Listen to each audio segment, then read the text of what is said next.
سورۃ المؤمنون آیت نمبر 68 اعوذ باللہ من الشیطان الرجیم بسم اللہ الرحمن الرحیم افلم يدبروا القول ام جاءهم ما لم يأت آباءهم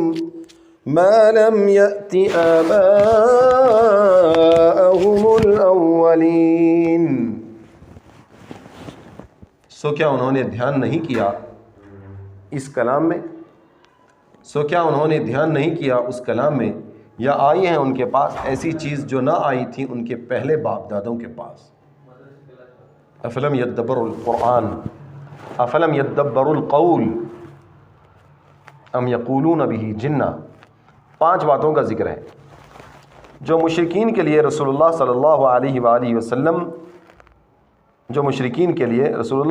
پر ایمان لانے سے کسی درجے میں مانع ہو سکتی تھیں، یعنی یہ پاسبل تھا کہ شاید اس وجہ سے وہ ایمان نہ لائیں۔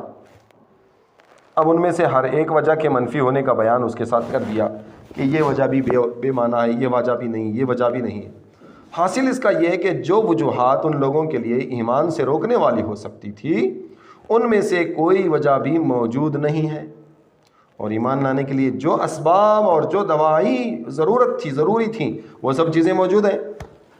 اس لیے اب ان کا انکار کرنا یہ صرف ان کی سرکشی یا ہٹ دھرمی کے سوا کچھ نہیں تھا، جس کا ذکر اس کے بعد کی آیت میں اس طرح فرمایا بل جاءهم بالحق واکثرهم للحق کارہون، یعنی انکار رسالت کی کوئی عقلی یا طبعی وجہ تو موجود نہیں، پھر انکار کا سبب اس کے سوا کچھ نہیں کہ رسول اللہ صلی اللہ علیہ وسلم حق بات لے کر آئے ہیں اور یہ لوگ حق بات ہی کو برا سمجھتے ہیں، سننا نہیں چاہتے، جس کا سبب ہوا وہ ہوس کا غلبہ اور جاہلوں کی جو ریاست و اقتدار حاصل ہے اس کی محبت اور جاہلوں کی تقلید اس کی وجہ ہے۔ یہ 5 وجوہات جن کا ذکر ایمان اور اقرار بالنبوت سے منع ہونے کی حیثیت میں کیا گیا ان میں کی ایک یہ بھی بیان فرمائی ام لم يعرفوا رسولهم فهم له منکرون، یا پہچانا نہیں انہوں نے اپنے پیغام لانے والے کو، اپنے رسول کو، سو وہ اس کو اوپرا سمجھتے ہیں۔ یعنی ان کے انکار کی ایک وجہ یہ ہو سکتی تھی کہ جو شخص دعوت حق اور دعوی نبوت لے کر آیا ہے یہ کہیں باہر سے آیا ہوتا کہ یہ لوگ اس کے نام سے واقف نہیں، خاندان سے واقف نہیں، عادت اخلاق سے واقف نہیں، خصلت و کردار سے واقف نہیں، تو یہ کہہ سکتے تھے کہ بھائی ہم اس مدعی کے حالات سے واقف نہیں ہیں، اس کو کیسے نبی اور رسول مان کر اپنا مقتدی بنا لیں۔ مگر یہاں تو یہ بات کھلی ہوئی ہے کہ رسول اللہ صلی اللہ علیہ وآلہ وسلم قریش ہی کے سب سے بلند اور اعلیٰ نسب میں خاندان میں اسی شہر مکہ میں پیدا ہوئے، بچپن سے لے کر جوانی اور جوانی کے بعد کا سارا زمانہ انہی لوگوں کے سامنے گزرا ہے۔ آپ کا کوئی عمل، کوئی عادت ان سے چھپا ہوا نہیں ہے، اور نبوت کے دعوے سے پہلے تک سارے کفار مکہ آپ کو صادق اور امین کہا کرتے تھے۔ آپ کے کردار، آپ کا عمل پر کسی نے کبھی بھی کوئی شک بھی ظاہر نہیں کیا تھا، تو اب ان کا عذر بھی نہیں چل سکتا کہ وہ ان کو پہچانتے نہیں، تو لو یہ بہانہ بھی ان کا کیا ہو گیا؟ ختم ہو گیا۔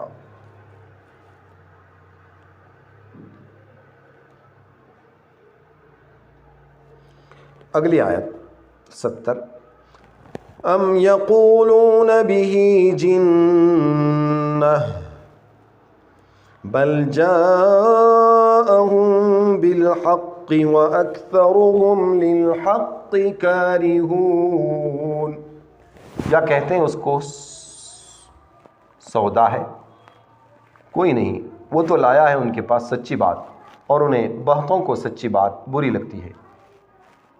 کیا فرما رہے ہیں کہ یا وہ یہ کہتے ہیں کہ اس کو دیوانگی ہے، بلکہ وہ آیا ان کے پاس حق بات کے ساتھ اور ان میں سے اکثر حق سے نفرت رکھنے والے۔ اگلی آیت وَلَوِ اتَّبَعَ الْحَقُّ أهواءهم لفسدت السماوات والأرض ومن فيهن بل أتيناهم بذكرهم فهم عن ذكرهم معرضون۔ اور اگر سچا رب چلے ان کی خوشی پر تو خراب ہو جائیں آسمان اور زمین اور جو کوئی ان میں ہے، کوئی نہیں، ہم نے پہنچائی ہے ان کو ان کی نصیحت، سو وہ اپنی نصیحت کو دھیان نہیں کرتے۔ ام تسألهم حرجا فخراج ربك خیر وهو خیر الرازقین۔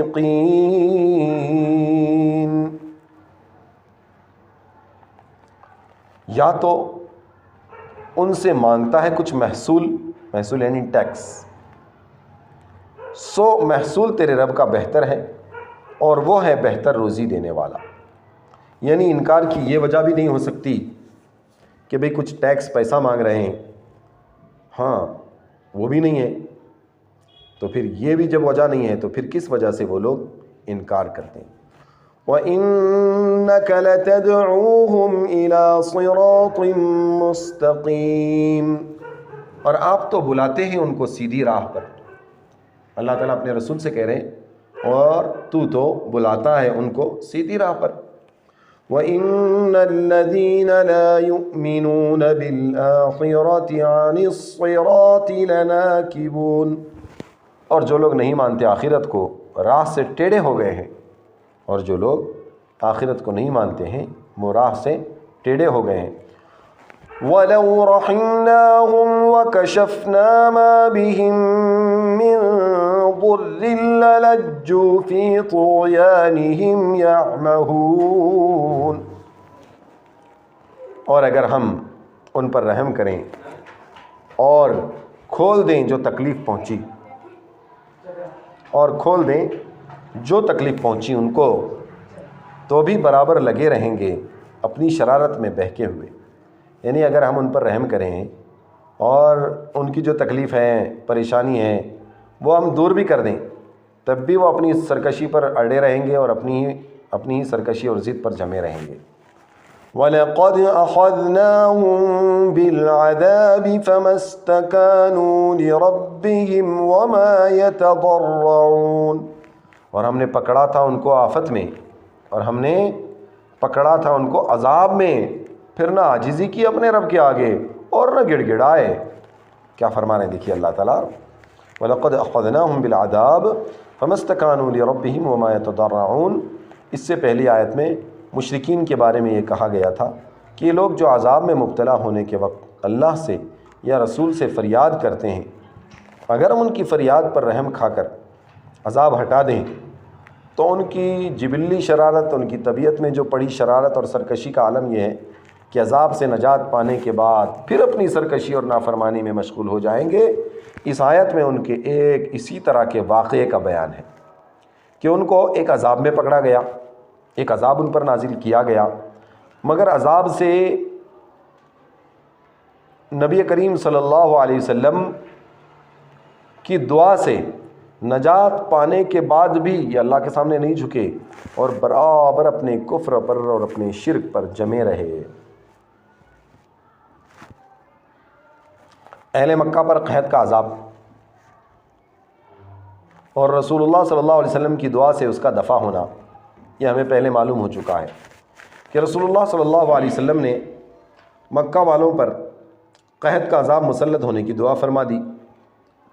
اس کی وجہ سے یہ سخت قحط میں مبتلا ہوئے اور مردار وغیرہ کھانے پر مجبور ہو گئے۔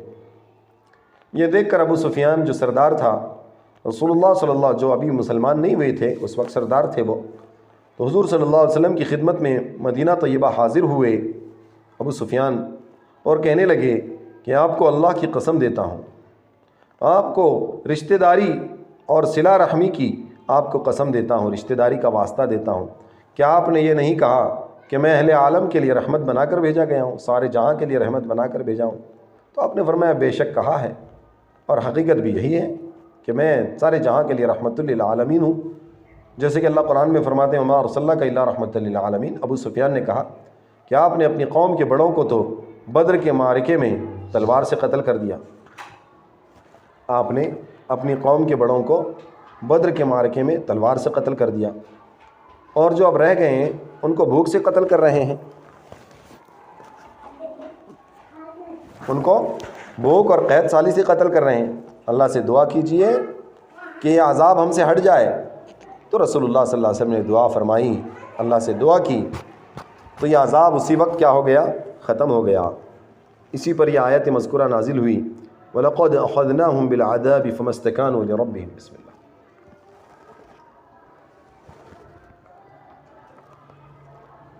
اس آیت میں یہ ارشاد ہے کہ عذاب میں مبتلا ہونے پھر اس سے نجات پانے کے بعد بھی یہ لوگ اپنے رب کے سامنے نہیں جھکے۔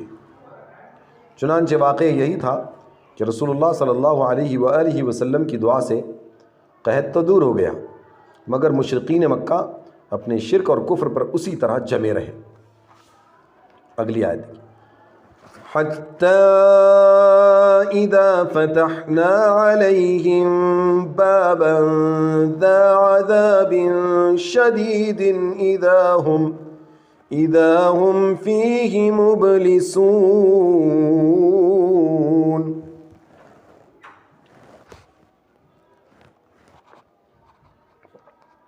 یہاں تک کہ جب کھول دیں ہم ان پر دروازہ ایک سخت آفت کا، تب اس میں ان کی آس ٹوٹے گی۔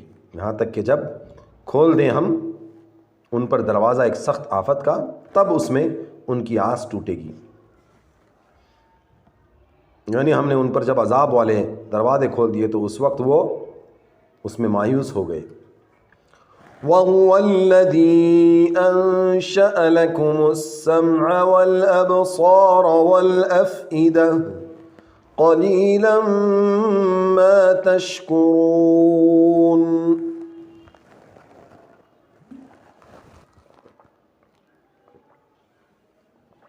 اور اسی نے بنا دیے تمہارے کان اور آنکھیں اور دل، تم بہت تھوڑا حق مانتے ہو۔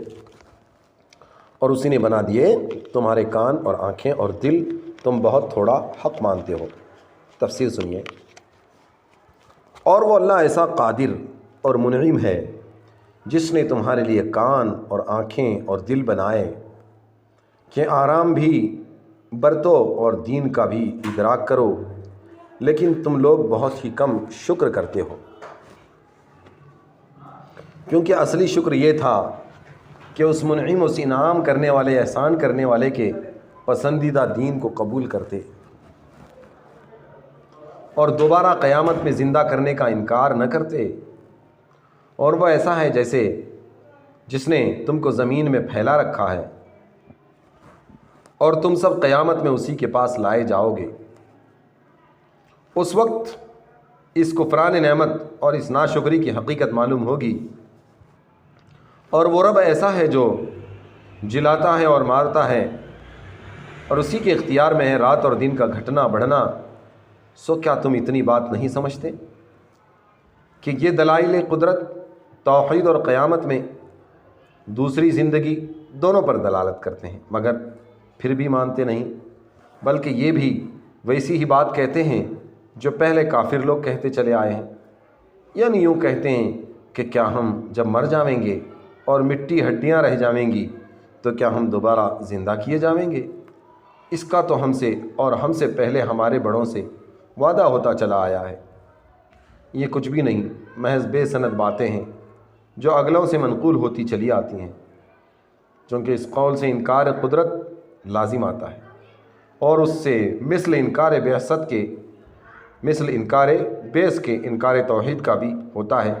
اس لیے اس قول کے جواب میں اس بات قدرت کے ساتھ اس بات توحید کا بھی ارشاد ہے۔ یعنی آپ جواب میں یہ کہہ دیجئے کہ اچھا یہ بتلاؤ کہ یہ زمین اور جو اس پر رہتے ہیں کس کی ملکیت ہیں؟ اگر تم کو کچھ خبر ہے، وہ ضرور یہی کہیں گے کہ اللہ کے ہیں۔ تو ان سے کہیے کہ پھر کیوں نہیں غور کرتے کہ قدرت علی البیس اور توحید دونوں کے حکم کا ثبوت ہو جاوے کہ اللہ تعالیٰ دوبارہ زندہ بھی کریں گے اور وہ تنہی تنہا ہیں۔ اچھا یہ بتاؤ ان 7 آسمانوں کا مالک اور عالیشان عرش کا مالک کون ہے؟ اس کا بھی وہ ضرور یہی جواب دیں گے کہ یہ بھی سب اللہ کا ہے۔ یہ سب اگلی آیتوں میں آئے گا انشاءاللہ، جو ہم سن رہے ہیں نا ابھی، ہاں یہ سب اگلی آیتوں میں آئے گا، یہ بھی سب اللہ کا ہے۔ آپ اس وقت کہیے کہ پھر اس سے کیوں نہیں ڈرتے کہ اس کی قدرت اور آیات بعث کا انکار کرتے ہو؟ اور آپ ان سے یہ بھی کہیے کہ اچھا وہ کون ہے جس کے ہاتھ میں تمام چیزوں کا اختیار ہے، اور وہ جس کو چاہتا ہے پناہ دیتا ہے، اور اس کے مقابلے میں کوئی کسی کو پناہ نہیں دے سکتا۔ اگر تم کو کچھ خبر ہے تب بھی جواب میں وہ ضرور یہی کہیں گے کہ یہ سب صفتیں بھی اللہ ہی کی ہیں۔ آپ اس وقت کہیے کہ پھر تم کو کیسا خبط ہو رہا ہے کہ ان سب مقدمات کو مانتے ہو، اور ان مقدمات کا جو نتیجہ ہے، نتیجے کو کہ توحید اور قیامت کا اعتقاد، یہ نہیں مانتے۔ یہ تو استدلال تھا مقصود پر۔ ان کے جواب میں آگے ان کے مقدمے کی دلیل یعنی ان ھذا الا اساطیر الاولین کا ابطال ہے، یعنی یہ جو ان کو بتلایا جا رہا ہے کہ قیامت آئے گی، مردے زندہ ہوں گے، یہ اساطیر الاولین نہیں، یہ پہلے لوگوں کے قصے نہیں، بلکہ ہم نے ان کو سچی بات بنائی ہے، پہنچائی ہے، اور یقیناً یہ خود ہی جھوٹے ہیں۔ یہاں تک مکالمہ ختم ہو چکا، اور توحید اور بعث، توحید یعنی ایک اللہ، بعث یعنی مرنے کے بعد زندہ ہونا، دونوں ثابت ہو گئے۔ مگر ان دونوں مسئلوں میں چونکہ توحید کا مسئلہ زیادہ اہم، محتم بالشان، اور حقیقت میں مسئلہ قیامت اور آخرت کا بھی مبنا اور محل کلام بھی زیادہ تھا، اس لیے تتمہ تقریر میں اس کو مستقلاً ارشاد فرماتے ہیں کہ اللہ تعالیٰ نے کسی کو اولاد قرار نہیں دیا، جیسا مشرکین ملائکہ کی نسبت کہتے ہیں کہ وہ فرشتے اللہ کی اولاد ہیں، کہتے ہیں نہیں، اللہ نے کسی کو اولاد نہیں بنایا، اور نہ اس کے ساتھ کوئی اور خدا ہے۔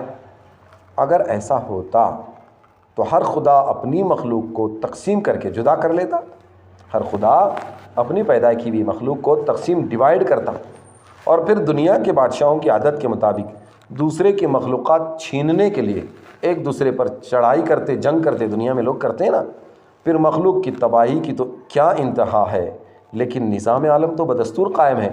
اس سے ثابت ہوا کہ اللہ تعالیٰ ان مکروہ باتوں سے پاک ہے جو یہ لوگ اس کی نسبت بیان کرتے ہیں، جاننے والا ہے سب پوشیدہ اور آشکارا کا، غرض ان لوگوں کے شرک سے وہ بالاتر ہے، پاک ہے، منزہ ہے۔ وَهُوَ الَّذِي ذَرَأَكُمْ فِي الْأَرْضِ وَإِلَيْهِ تُحْشَرُونَ، اور اسی نے تم کو پھیلا رکھا ہے زمین میں، اور اسی کی طرف جمع ہو کر جاؤ گے۔ وَهُوَ الَّذِي يُحْيِي وَيُمِيتُ وَلَهُ اخْتِلَافُ اللَّيْلِ وَالنَّهَارِ أَفَلَا تَعْقِلُونَ، اور وہی ہے جلاتا اور مارتا، اور اسی کا کام ہے بدلنا رات اور دن کا، سو کیا تم کو سمجھ نہیں؟ بل قالوا مثل ما قال الاولون، کوئی بات نہیں، یہ تو وہی کہہ رہے ہیں جیسا کہا کرتے تھے پہلے لوگ۔ قالوا أَإِذَا مِتْنَا وَكُنَّا تُرَابًا وَعِظَامًا أَإِنَّا لَمَبْعُوثُونَ، کہتے ہیں کیا جب ہم مر گئے ہوں اور ہو گئے مٹی اور ہڈیاں، کیا ہم کو زندہ ہو کر اٹھنا ہے؟ لَقَدْ وُعِدْنَا نَحْنُ وَآبَاؤُنَا هَذَا مِن قبل إن هذا إلا أساطير الأولين، وعدہ دیا جاتا ہے ہم کو اور ہمارے باپ دادوں کو یہی پہلے سے، اور کچھ بھی نہیں، یہ نقلیں ہیں پہلوں کی، یعنی یوں کہہ رہے ہیں کہ یہ پہلوں کی کہانیاں ہیں، پہلے بزرگوں کی، بوڑھوں کی۔ قل لمن الأرض ومن فيهما إن كنتم تعلمون، اب وہ سارا مضمون مکالمہ آ رہا ہے، تو کہہ کس کی ہے زمین اور جو کوئی اس میں ہے، بتاؤ اگر تم جانتے ہو۔ سيقولون للہ، اب کہیں گے سب کچھ اللہ کا ہے۔ قل افلا تذکرون، تو کہے پھر تم سوچتے نہیں۔ قل من رب السماوات السبع ورب العرش العظیم، تو کہے کون ہے مالک 7 آسمانوں کا اور مالک اس بڑے تخت کا۔ سیقولون للہ، اب کہیں گے اللہ ہی ہے۔ قل افلا تتقون، تو کہہ پھر تم ڈرتے نہیں؟ قل من بیدہ ملکوت کل شیء وهو يجير ولا يجار عليه إن كنتم تعلمون۔ تو کہہ کس کے ہاتھ میں ہے حکومت ہر چیز کی، اور وہ بچا لیتا ہے اور اس سے کوئی بچا نہیں سکتا، بتاؤ اگر تم جانتے ہو۔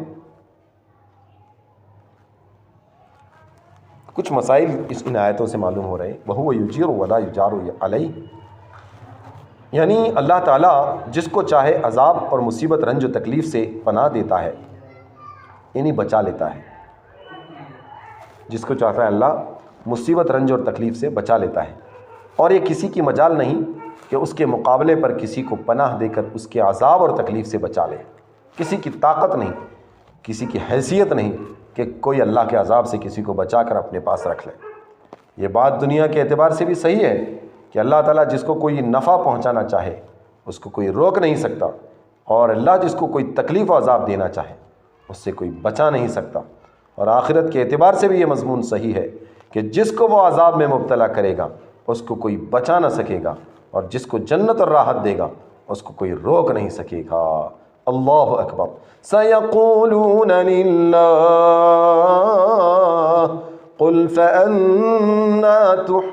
قُلْ فَأَنَّا تُسْحَرُونَ، اب بتائیں گے کہ اللہ ہی ہے، تو کہہ پھر کہاں سے تم پر جادو آ پڑتا ہے؟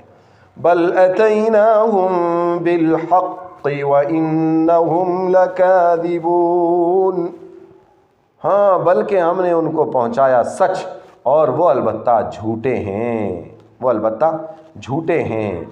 مَتَّخَذَ اللَّهُ مِن وَلَدٍ وَمَا كَانَ مَعَهُ مِنْ إِلَٰهٍ إِذًا لَّذَهَبَ كُلُّ إِلَٰهٍ بِمَا خَلَقَ وَلَعَلَا بَعْضُهُمْ عَلَىٰ بَعْضٍ سُبْحَانَ اللَّهِ عَمَّا يَصِفُونَ۔ اللہ نے کوئی بیٹا نہیں کیا اور نہ اس کے ساتھ کسی کا حکم چلے، یوں ہوتا تو لے جاتا ہر حکم والا اپنی بنائی چیز کو اور چڑھائی کرتا ایک پر ایک۔ اللہ نرالا ہے ان کی بتلائی ہوئی باتوں سے۔ عالم الغیب والشہادۃ فتعالی عما یشرکون، جاننے والا چھپے اور کھلے کا وہ بہت اوپر ہے اس سے جس کو یہ شریک بتلاتے ہیں۔ اللہ اکبر۔ بڑے عجیب انداز میں اللہ رب العزت نے یہاں پر یہ بہت ساری باتیں سمجھائی، اپنی قدرت کو منوایا کا مطلب دلیلوں سے، ثبوت سے، پروف کے ذریعے سے۔ اس بات کو مانتے ہو، مرنے کے بعد مرنے کو مانتے ہو، کس نے بنایا، کس نے بسایا، وہ اگر عذاب بھیجے تو کوئی بچا نہیں سکتا، ہے کوئی بچانے والا، ہے کوئی مارنے اللہ کے عذاب سے بچانے والا، تو سب کہتے ہیں نہیں ہے۔ اب موت آ جائے تو کوئی روکنے والا ہے، نہیں کہتے ہیں۔ قُلْ لِمَنِ الْأَرْضُ وَمَنْ فِيهِمَا، زمین کس کی ہے؟ کہتے ہیں اللہ کے لیے ہے۔ پھر کہتے ہیں آسمان اور زمین کا رب کون ہے؟ عرش عظیم کا رب کون ہے؟ تو کہتے ہیں اللہ۔ مشرکین بھی مانتے ہیں نا اس بات کو، ہاں، کفار اور مشرکین وہ جو اسلام کا انکار کرتے ہیں وہ بھی اس بات کو مانتے ہیں کہ بھئی آسمان اور زمین کو بنانے والا تو اصل اللہ ہے۔ اور پھر پوچھتے ہیں ہر چیز کی قدرت کس کے ہاتھ میں ہے کہ کوئی اس سے بچا نہیں سکتا، کوئی وہ جس کو چاہتا ہے بچا سکتا ہے اور کوئی اس سے کسی کو بچا نہیں سکتا۔ پھر وہ کہتے ہیں کہ ہاں یہ تو اللہ ہی کر سکتا ہے۔ تو پھر پوچھ رہے ہیں کہ پھر کون کیا جادو ہو گیا تم پر؟ تو اللہ فرما رہے ہیں ہم نے حق بات ان پر پہنچا دی۔ اللہ نے تو کسی کو بیٹا نہیں بنایا اور اس کے ساتھ کوئی معبود نہیں ہے۔